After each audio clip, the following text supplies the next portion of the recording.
Dobry večer, good evening. I've just spoken to you in my native tongue, which was Slovak, and I'm going to tell you about the traditional Slovak dinner that is served on Štedrý večer, which is the eve of Christmas. Večer meaning dinner time. So on Christmas Eve, when I was growing up, Christmas Eve morning was a very busy time in the Shinte household. Mom got out the nut grinder that we never saw except at Christmas time, and the kitchen was just steaming with hot water bubbling and yeast doughs growing and bubbling and getting smashed down again. And finally, at about 5 o'clock at night, we would eat the traditional dinner. And there are basically 4 different components to that course of food.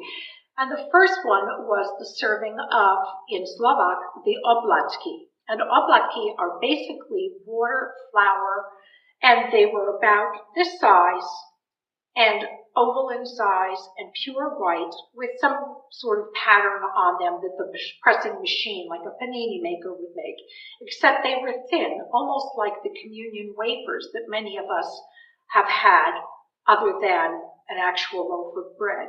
So it starts with an extra place setting being set at the table. And this is a place setting for the coming Christ child.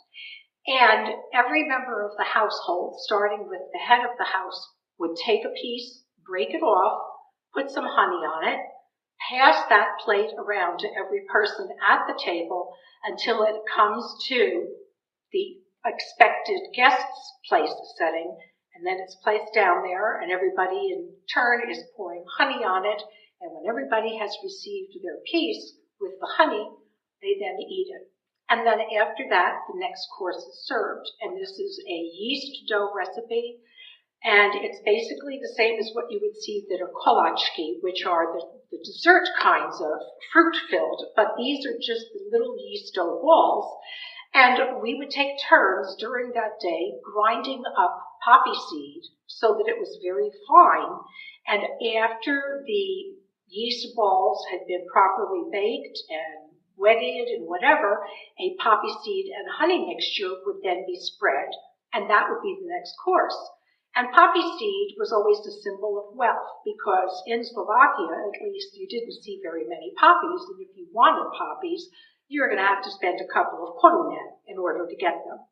So after that came part of this dinner that my sisters and I really weren't that excited about, but good Slovaks that we were, we went along with it to an extent, and that was the Capucinita.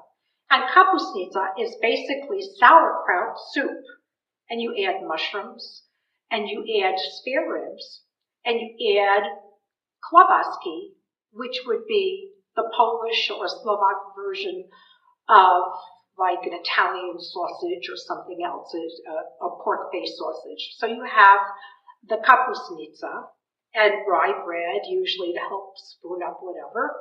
And then after that, you would finally get to eat dessert, which again was another yeast dough prepared food.